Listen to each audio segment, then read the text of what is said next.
केवल गुदा उपस्थ नहीं है, गुदा उपस्थ नहीं। इसी प्रकार प्राण है तो इनमें इसका निवास स्थान है। प्राण का निवास स्थान हृदय से नासिका, कान, आंख और वाणी में है। लेकिन शरीर को हष्ट पुष्ट बनाने में, शरीर को पुष्ट बनाने में, शरीर को शक्तिशाली बनाने में प्राण का योगदान है। बिना प्राण के शरीर, गठीला शरीर अच्छा स्वस्थ हो ही नहीं सकता। दिखने में पूरा एक अच्छी शेप वाला जो तंदुरुस्त शरीर दिखता है, उसमें प्राण का ही योगदान सबसे अधिक रहता है। इसी प्रकार अपान गुदा और उपस्थ में रहता है। लेकिन कमर से नीचे के जो भी क्रियाकलाप है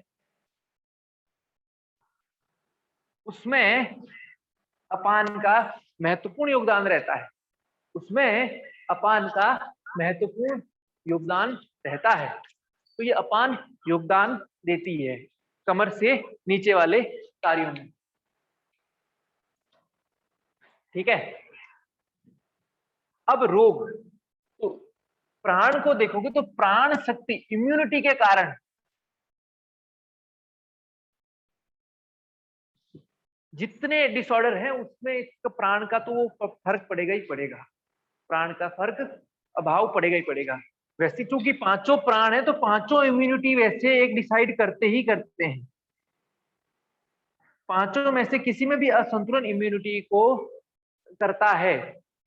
ठीक है। लेकिन प्राण सबसे अधिक मात्रा में, लेकिन चूंकि पांचों प्राण है तो इम्यूनिटी को प्रभावित, रोग प्रतिरोधक क्षमता को प्रभावित करते हैं। लेकिन प्राण शक्ति हृदय से लेके बोलने, मतलब अच्छे प्रकार से बोल नहीं पा रहा है, वाणी के जितने प्रकार के दोष है, रोग उत्पन्न होते हैं उसमें, जीवा से लेके ग्रंथि, ये जो स्लाइवा ग्लैंड्स है इनका स्राव से लेकर, ठीक है, फिर आंख, आंख से संबंधित देखने की जितनी प्रक्रिया है, सोचने समझने की जितनी प्रक्रिया है, ठीक है, वो सारी की सारी, और कान अर्थात सुनने की जितनी प्रक्रिया है, समझने की जितनी प्रक्रिया है, तो यह मस्तिष्क भी आ जाता है, मस्तिष्क भी आ जाता है, क्योंकि आंख, कान, ये सब सेंसेस मस्तिष्क से सीधे संबंधित है। तो इतने प्रकार के रोग, इतने प्रकार के अभाव इस प्राण के असंतुलन से हो जाते हैं, या प्राण की कमी से, या दुर्बल प्राण हो जाने से हो जाते हैं। अब अपान, चूंकि अपान का कार्य ही है मलमूत्र का विसर्जन, प्रजनन में सहयोग, ठीक है, वीर्यरज का निष्कासन, भ्रूण का बाहर आना, ये सब के सब, तो ये सारे जितने, चाहे अबंध्यता, बांझपन आ रहा है आज, तो ये अपान वायु की कमजोरी कारण है। कब्ज हो रही है, कॉन्स्टिपेशन हो रहा है, मूत्र रोग हो रहे हैं, ये सब के सब में अपान का मतलब योगदान है, रोल है। ठीक है। तो इन सब में यदि समस्या है तो ये अपान काम करेगा। अब समान, तो समान मध्य शरीर में, अर्थात मूलतः तो कहते तो नाभि है, लेकिन हृदय से लेके नाभि, नाभि से हृदय पर्यंत स्थान समान का है। शरीर में जो खाली स्थान है, रिक्त स्थान, समान कहलाता है, रिक्त स्थान समान कहलाता है। ये सूर्य है, प्राण सूर्य, प्राण और सूर्य ऊर्जा मतलब स्रोत है पूरी। ठीक है। अपान पृथ्वी है, गुरुत्वाकर्षण जो आधार, इसलिए कृष्णोपनिषद का ये शरीर को आधार देता है। तो जो पैर मजबूत, ये खड़े रहने की जो हमारी स्थिति है, बैठने की जो स्थिति है, वो इस अपान पर काफी निर्भर करती है। समान हमारे भीतर जितना रिक्त स्थान है, आकाश तत्व है, वो सारा का सारा इसलिए आकाश से प्रभावित होता है, ये हृदय से नाभि पर्यंत। तो ये पाचन तंत्र, पाचन तंत्र से जितने जो कुछ है वो सारा का सारा, और पोषण, शरीर को पोषण कितना हो रहा है, शरीर को सोई पोषण नहीं मिल पा रहा है, तो ये समान प्राण का रोग है। समान में असंतुलनता के कारण, समान में दुर्बलता के कारण ये पोषण और पाचन तंत्र संबंधित समस्याएं उत्पन्न होती है, समस्याएं उत्पन्न होती है। उससे अगला है व्यान, ये वायु तत्व। व्यान समस्त शरीर में रहता है, समस्त शरीर में, क्योंकि नस नाड़ियों में रहता है, और नस नाड़ियां शरीर के यहां से लेके एड़ी से, अंगूठे से लेके मस्तिष्क तक, इसलिए व्यान वायु का संचरण पूरे शरीर में है। ऑक्सीजन कोशिका कोशिका को चाहिए, ऑक्सीजन, इसलिए आज का साइंस भी ये कहता है सेल टू सेल ऑक्सीजन जाती है, सेल टू सेल ब्लड जाता है। तो ये सारा इसलिए व्यान पूरा, ये जो संचरण का काम ज्ञान का है, ये व्यान। तो सेल्स, ब्लड में इम्प्योरिटी या ऑक्सीजन की कमी, ये सब ये व्यान के अंतर्गत आता है, ये व्यान के अंतर्गत आता है। अंतिम है उदान। तो उदान सुषुम्ना में होता है। कुछ लोगों ने इसको कंठ भी कहा है, कंठ से, ठीक है, तो कुछ ने इसको कंठ भी कहा है। और बाकी सहस्रार पर्यंत रहता है, कंठ से सहस्रार पर्यंत या हृदय से सहस्रार पर्यंत। सुषुम्ना वैसे तो मूलाधार से शुरू हो जाती है, लेकिन मूलाधार में किसका है? अपान का है। मूलाधार में अपान का प्रभाव है। मणिपुर में देखोगे तो किसका है? समान का है नाभि में। तो ये हृदय से ऊपर उठता है ना, कंठ से सहस्रार या हृदय से सहस्रार, उससे नीचे नहीं। सुषुम्ना में है तो कंठ से सहस्रार पर्यंत कह लो या हृदय से सहस्रार पर्यंत कह लो, इतना इस उदान का है। और ये तेजस्विता, उष्णता,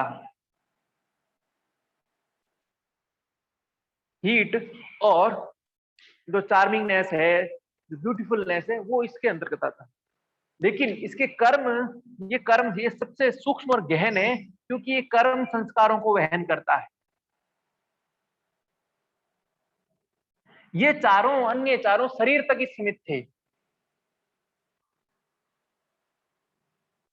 ये शारीरिक स्तर तक ही प्रभावित थे, लेकिन ये सूक्ष्म स्तर पर, तो ये कह दो चारों स्थूल पे अधिक योगदान था, सूक्ष्म रहता है, लेकिन इसका सूक्ष्म में अधिक है। अर्थात ये मानसिक और भावनात्मक आवेगों को, रोगों के लिए महत्वपूर्ण रोल निभाता है अन्य प्राणों की तुलना में। क्योंकि प्राण इंद्रियों से, तो प्राण भी मानसिक रोग में हेल्पफुल है।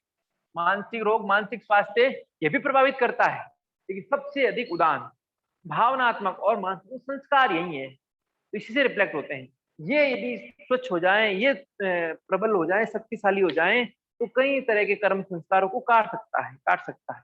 तो इस प्रकार ये पांचों प्राण को हम भी प्राणायाम के माध्यम से शुद्ध कर लें, ध्यान के, जो हठ योग में षट चक्र जागरण है, तो इस षट चक्र में प्राण का भी शोधन होता है, क्योंकि प्राण वायु का शोधन की ही बात है, उसको नियंत्रण होता है, वश में होता है, वो कर दिया जाता है। वो करने से स्वास्थ्य को प्रभावित करते हैं, और कुछ? सर, जो आपने अपान में गुदा उपस्थ बताया, तो उपस्थ क्या होता है? प्रजनन अंग, महिला के लिए महिला का प्रजनन अंग, उसके लिए उस तरह का। सर एक बात पूछनी थी, जो आपने यहाँ पे बताया कि समान प्राण जो है वो सूर्य है, वहां पे बोला ना आपने? नहीं, सूर्य मैंने प्राण का बोला, समान आकाश। हाँ जी, ये समान, हाँ, आकाश से, ठीक है, ठीक सर। नमस्ते सर। हाँ सर, एक बार शिव संहिता में ये पांचों प्राणों का आपने कहाँ स्थान बताया, वो भी एक बार बता दीजिए। मैं शिव संहिता में बताऊंगा, ठीक है, अभी मैंने ऐसे ही बताया, शिव संहिता फिर पढ़ाऊंगा तो मैं बता दूंगा। ठीक सर।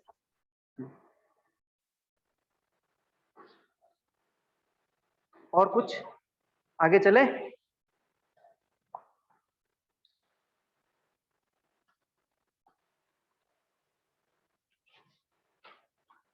अब षट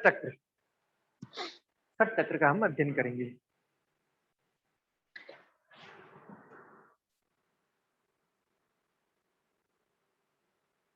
कहने को तो षट चक्र है, लेकिन कुल कितने हैं? 7 चक्र है, क्योंकि षट चक्र ही भेदन होता है, सातवें का कभी भेदन नहीं होता है। सातवें में स्थित होती है, अवस्थी होती है, ठीक है, साथ में जाके ठहरता है, इसलिए षट चक्र नाम से प्रसिद्ध है, क्योंकि इन्हीं का भेदन किया जाता है, तो ये जो चक्र है, हम नीचे से ऊपर चलते हैं, ठीक है ना, क्योंकि ये वैसे तो क्रम देखोगे तो नीचे से ऊपर जाने का है, नीचे से ऊपर जाने का ही है, लेकिन चलो उसी से पढ़ते हैं। तो सबसे नीचे का चक्र है मूलाधार,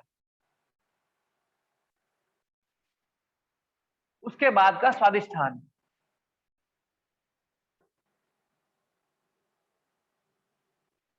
उसके बाद का है मणिपुर, उसके बाद का है अनाहत, उसके बाद का है विशुद्धि, उसके बाद का है आज्ञा, और उसके बाद का है सहस्रार।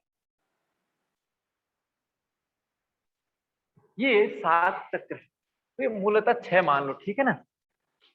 मूलाधार, स्वादिष्ठान, मणिपुर, अनाहत, विशुद्धि, आज्ञा, सहस्रार।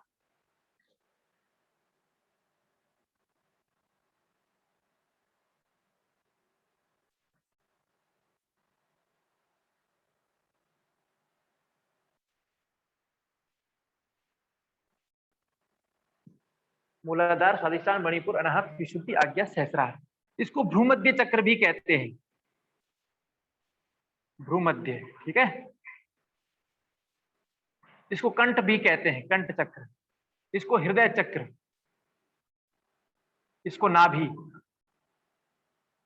इसको लिंग स्थान भी कहते हैं।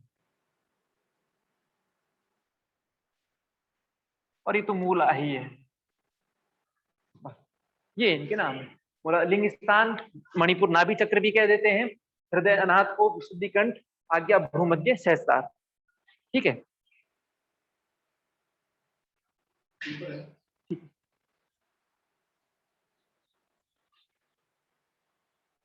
अब इनका स्थान, तो मूल में है तो स्थान गुदा, ठीक है, गुदा। स्वादिष्ठान वही उपस्थ या पेड़ू, ठीक है। तो इससे 4 अंगुल ऊपर रहता है, इससे 4 अंगुल ऊपर। मणिपुर नाभि में ही रहता है, ये हृदय में ही रहता है, ये कंठ में, और ये भ्रूमध्य, ठीक है, ललाट में। सर स्वादिष्ठान का कहाँ बताया?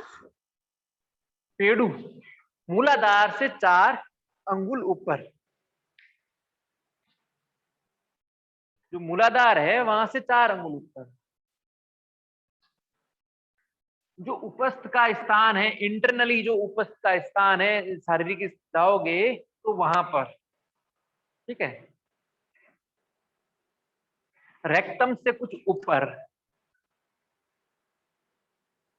और सहस्रार, ये हमारा जो विद्युत द्वार है, मूर्धा, मूर्धा में, मूर्धा, ठीक है। यहाँ से क्रॉस जो करता है शरीर में स्थान, जो बच्चे का जो धड़कता है वो स्थान मूर्धा, ये इनके स्थान है, ये इनके स्थान है।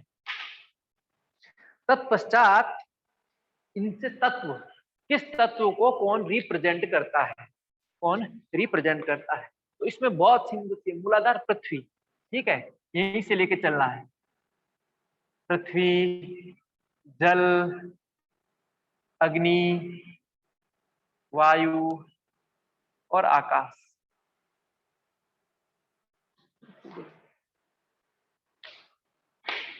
ठीक है। तो पृथ्वी, जल, अग्नि, वायु, आकाश, ये 5 तत्व ये ध्यान रखने हैं। मूलाधार से पहला पृथ्वी, पृथ्वी मूलाधार है। स्वादिष्ठान जल, मणिपुर अग्नि,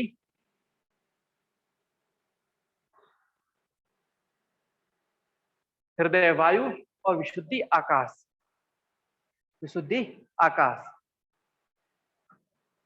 आज्ञा चक्र का जो तत्व है वो नाद है, और ये तत्वातीत है, अर्थात तत्वों से परे। जैसे गुणातीत, गुणों से परे हैं, वो तत्व से परे हैं, वो सहस्रार चक्र हैं, और इसका नाद है। आज्ञा का क्या तत्व है? नाद। और बाकी ये 5 तत्व, इन 5 को प्रस्तुत करते हैं। मूलाधार पृथ्वी, जल, अग्नि, वायु, ये सीक्वेंस है, इसमें रखना, इसमें कुछ भी नहीं है, इसमें कुछ भी नहीं है।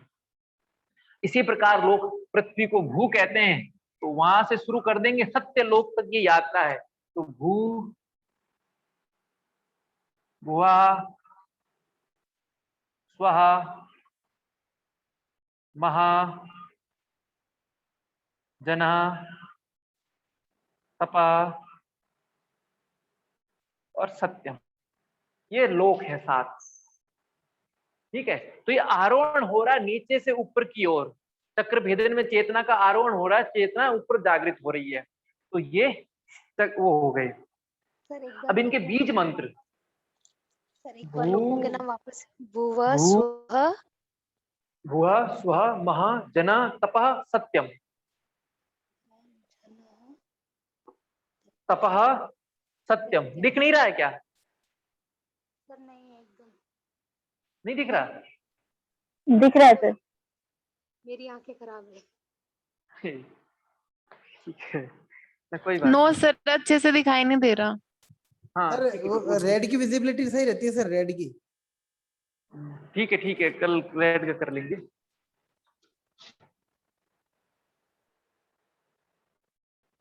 ठीक, अब बीज मंत्र। अब बीज मंत्र तो बहुत ही सुंदर याद रखना। लम वम रम यम हम। ठीक है, लम वम रम, लवर यह, तो 5 शब्द याद रख दो। लवर यह, एक वाक्य बना दो, लवर यह। तो लम वम रम हम ओ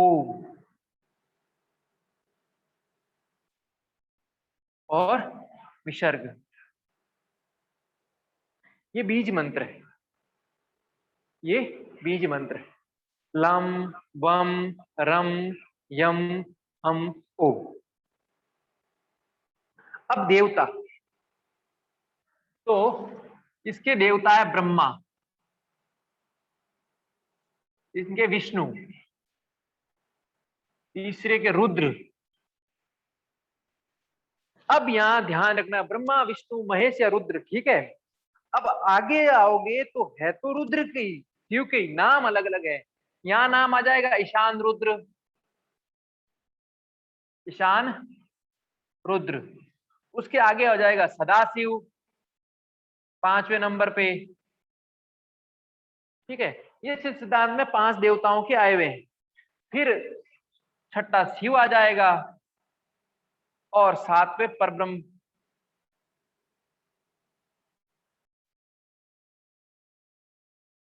ब्रह्मा विष्णु रुद्र ईशान रुद्र सदाशिव शिव परब्रह्म। देखो ये चक्र अब अच्छे से कर लेना, यही शिव संहिता में भी वर्णित है और यही शिव सिद्धांत में है, और बाकी 9 चक्रों के रूप में और भी जगह है। तो 2-1 प्रश्न तो चक्रों से आते ही आते हैं, और अपने इसमें था ही है योगम स्वास्थ्य में। तो ये इसके देवता से संबंधित, ब्रह्मा विष्णु रुद्र ईशान रुद्र सदाशिव शिव परब्रह्म। अब इसका वर्ण, ये रक्त वर्ण का है। सिंदूरी को अंग्रेजी में क्या कहेंगे? सिंदूरी, ऑरेंज। ये धूम्र वर्ण है, तो धूम्र को क्या कहेंगे?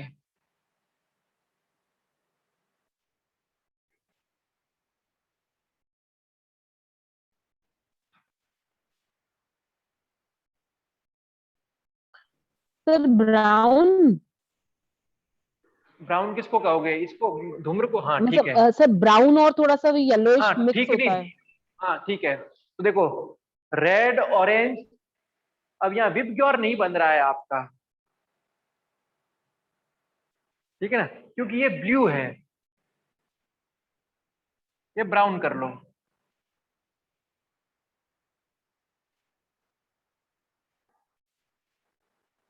ऊपर तो योर बन रहा है, विबग्योर में ऊपर वो विबग्योर बन रहा है। सबसे रेड कलर का यार, सबसे मूल एनर्जी तो रेड हो गया, रेड ऑरेंज येलो 3। तो उसके बाद आपको याद करना BBW, तो ये कर दो, रॉय BBW, रॉय BBW, ऐसे करके आपको स्मरण कर लेना है। तो ये इनका कलर, और अंत के सहस्रार वर्णातीत है। तो रक्त वर्ण, सिंदूरी ऑरेंज वर्ण, पीला और धूम्र भूरा कह दो, ठीक है, नीला ब्लू और श्वेत और वर्णातीत, ये इनके रंग है। ये इनके रंग है, रंग ऊर्जा को दर्शाते हैं। तो सबसे अधिक ऊर्जा ऐसा देखोगे तो सक्रियता, उससे थोड़ा कम, उससे कम सक्रियता, ये तक तो फुल सक्रिय वाला है।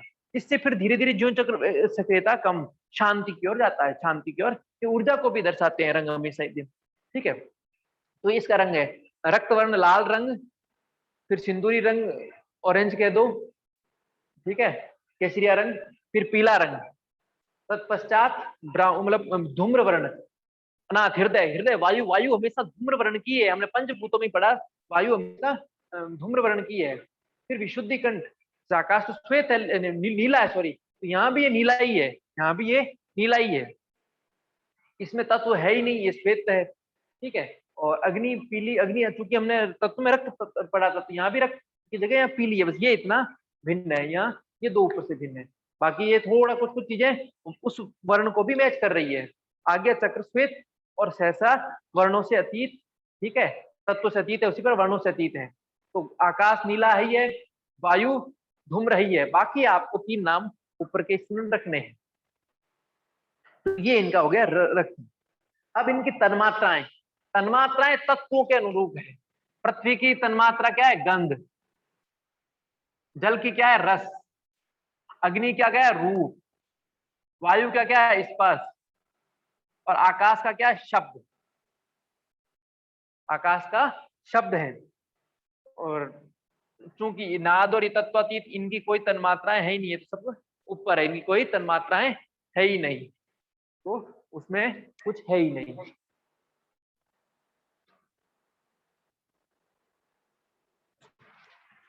ठीक है, तो ये अपनी तन्मात्राएं हो गई। अब ज्ञानेंद्रियां और कर्मेंद्रियां, अब मैं ये मिटा रहा हूं, देखिए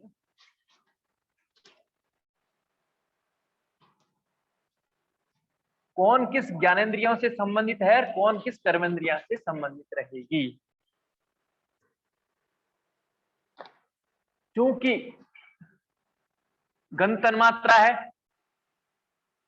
ये रस है, ये रूप है, ये स्पर्श है और ये शब्द है। तो ज्ञानेंद्रिया कौन सी हो जाएगी इनसे संबंधित? गंध किसके माध्यम से? नासिका के माध्यम से। रस किसके माध्यम से? जिह्वा के माध्यम से। रूप किसके माध्यम से? चक्षु, नेत्र के माध्यम से, नेत्र के माध्यम से। स्पर्श त्वचा के माध्यम से और शब्द कर्ण, कान के माध्यम से। तो ये ज्ञानेंद्रियां हो जाएंगी।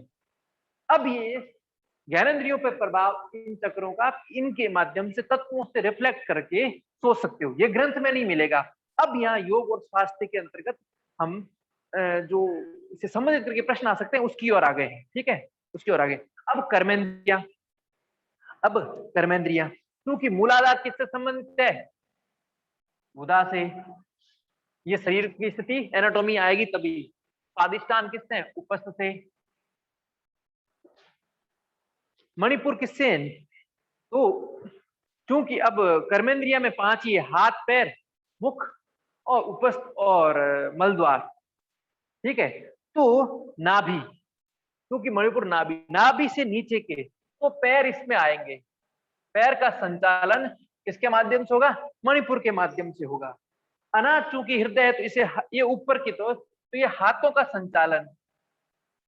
और चूंकि शब्द किसके माध्यम से? वाक, मुख्य माध्यम से ही बोला जाएगा, मुख्य माध्यम से बोला जाएगा। तो ये वाक इंद्रिय जो है ये शब्द के माध्यम से हो जाएगी, हो गई, और ये ज्ञानेंद्रियां हो गई, ठीक है। ज्ञानेंद्रियां सीधे सीधे तन्मात्राओं से संबंधित हो रही है। कर्मेंद्रिया कहां से करोगे? तो दो तो इनसे रिफ्लेक्ट हो रहे हैं। तीसरा मणिपुर, क्योंकि ऐसे देखोगे तो जो अपान वायु है, अपान वो पैर की हलचल वगैरह सब में कर रहे हैं, लेकिन यहाँ मणिपुर चक्र, यहाँ चक्र थोड़ा भिन्न आ गया। कर्मेंद्रिय से संबंधित किससे होगा? पैर से, और अनाहत का हाथों से, बस, ठीक है। विशुद्धि क्योंकि शब्द बोलते किससे? वाक से ही, ठीक है। वैसे तो इसकी ज्ञानेंद्रिय कौन सी है? कर्ण है, लेकिन कर्मेंद्रिय कौन सी है? वाक। बोला किससे जाता है? मुख से ही बोला जाता है। अब ये किस ग्लैंड को रिप्रेजेंट कर रहे हैं? किस ग्लैंड को रिप्रेजेंट कर रहे हैं? तो यहां देखना पड़ेगा, ये दोनों एक साथ, ये भिन्न भिन्न नहीं है, तो ये जननांग को प्रभावित करते हैं। जनन ग्रंथियां हैं उनको प्रोजेस्टेरोन, टेस्टोस्टेरोन, ठीक है, एस्ट्रोजन, इन सबको प्रभावित ये दोनों करते हैं। तो महिलाओं की डिम्ब ग्रंथियां और पुरुषों की जो ग्रंथियां हैं उन दोनों को ये मूलाधार और स्वादिष्टान। मणिपुर की ओर आओगे तो मणिपुर दो ग्रंथियों को एक साथ प्रभावित करेगा, एड्रिनल ग्लैंड को भी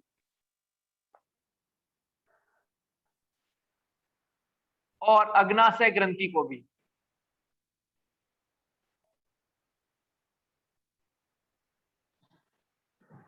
ठीक है, और एड्रिनल ग्लैंड को स्वादिष्टान भी प्रभावित करेगा,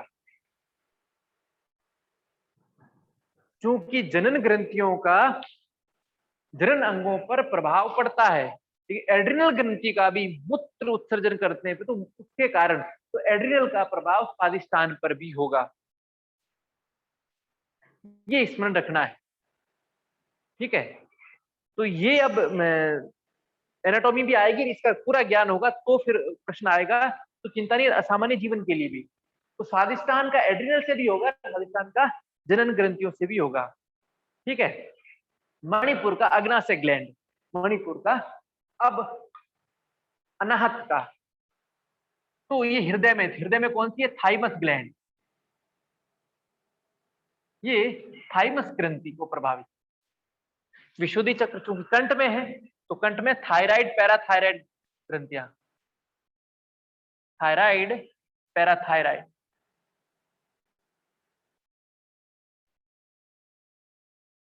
आज्ञा चक्र, पिट्यूटरी ग्रंथि, पीयूष ग्रंथि और सहस्रार पीनियल ग्रंथि। ये हार्मोन्स या ग्लैंड से आप देख सकते हैं, इसको स्मरण रखना, इसको स्मरण रखना। तो क्या क्या?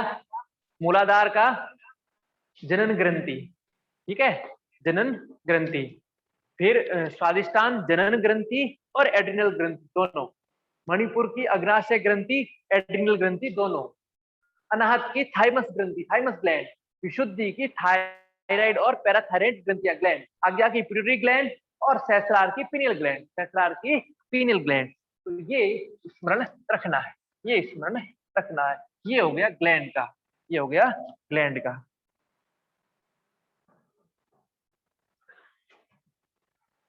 अब शरीर तंत्र, ग्रंथि तंत्र देख लिया, शरीर तंत्र में कौन किसको प्रभावित कर रहा है, किस शरीर तंत्र को ये प्रभावित करेगा। ठीक है, तो मूलाधार जो शरीर का तंत्र है वो उत्सर्जन तंत्र, उत्सर्जन तंत्र, उत्सर्जन तंत्र पे, और पाचन तंत्र भी, क्योंकि बड़ी आंत इससे संबंधित रहेगी तो कहीं कहीं इसका संबंध बड़ी आंत के कारण, बड़ी आंत चूंकि कहाँ संबंधित होती है? पाचन तंत्र के, एनाटॉमी के अंदर हम पढ़ते हैं तो वो बड़ी आंत पाचन तंत्र में आता है। उत्सर्जन तंत्र प्लस पाचन तंत्र, उत्सर्जन तंत्र प्लस पाचन तंत्र। स्वादिष्टान चक्र, जनन प्रजनन तंत्र प्लस उत्सर्जन तंत्र प्लस उत्सर्जन तंत्र। ग्लैंड को कैसे, ग्लैंड की स्थिति शरीर में कहाँ है उस हिसाब से ये चक्र ग्रंथि को प्रभावित करते हैं। उसी प्रकार के शरीर के अंग में अवस्थित है तो वो उस शरीर के तंत्र को, तो स्वादिष्टान चूंकि मूत्र मार्ग के स्थान पर अवस्थित होता है इसलिए उत्सर्जन तंत्र, चूंकि किडनी उत्सर्जन तंत्र के अंतर्गत हमारे मूत्र संस्थान आता है और प्रजनन तंत्र भी मूत्र संस्थान से संबंधित है, इसलिए स्वादिष्टान, इसलिए स्वादिष्टान। इसी प्रकार मूलाधार तो मूल में अवस्थित है, लेकिन मूल अवस्थित, वो मूल जुड़ा हुआ कहाँ से? पाचन तंत्र से जुड़ा हुआ है। किससे जुड़ा हुआ है? पाचन तंत्र से, इसलिए पाचन तंत्र, और चूंकि उससे मलमूत्र उत्सर्जन भी करते हैं इसलिए उत्सर्जन तंत्र भी। तीसरा मणिपुर, मणिपुर किससे आएगा? पाचन तंत्र।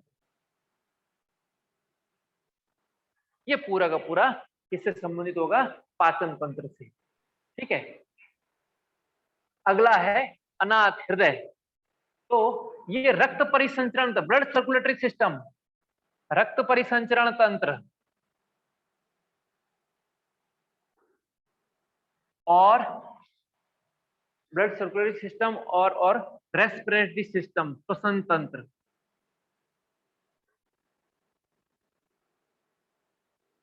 ठीक है, तो मणिपुर नाभि सीधा संबंध डाइजेस्टिव सिस्टम, पाचन तंत्र।